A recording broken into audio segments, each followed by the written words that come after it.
There was a great revival in the Hebrides in the early 1900s.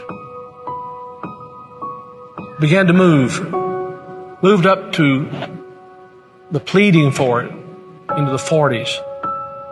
Maybe we could say it topped out in the early 50s.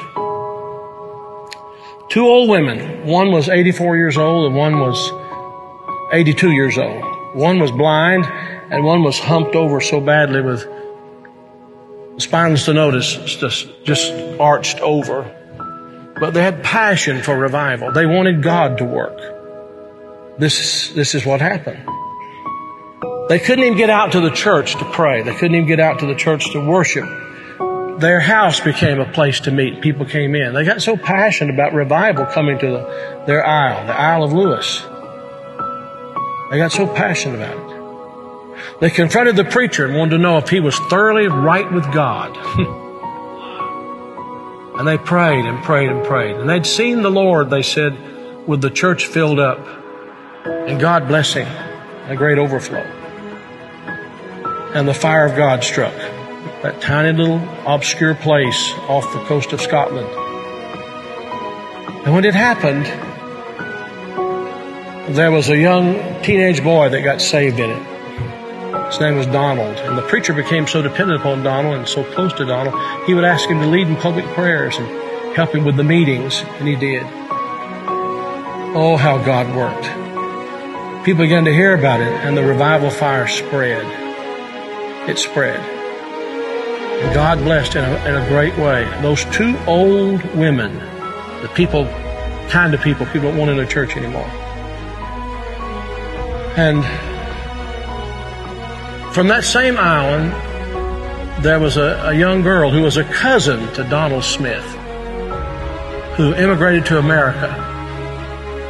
Her name was Marianne Smith McLeod. She came to America and in 1936. She met a man named Fred. And they were married. They fell in love. They were married. God blessed in a great way. And those old women were her aunts. And they came out of that fiery revival. They really experienced revival.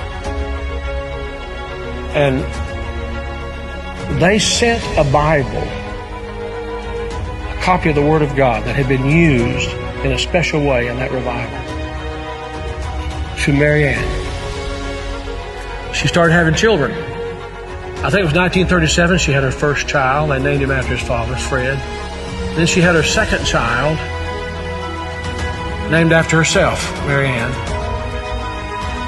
Then she had her third child, Elizabeth. Then she had her fourth child. And she was so impacted by this teenage boy God had used in that revival of the Hebrides. She named him Donald. And she gave him that Bible, the Hebrides Revival Bible. He was born in 1946. He's now the 45th President of the United States. And that Revival Bible is in the Oval Office. I'm saying to you, I don't know how, why, I don't know how it all comes together. But I believe God is putting some things together to give us just a window. If he could find some open people who know what the window's for. Can this be the time the window's open?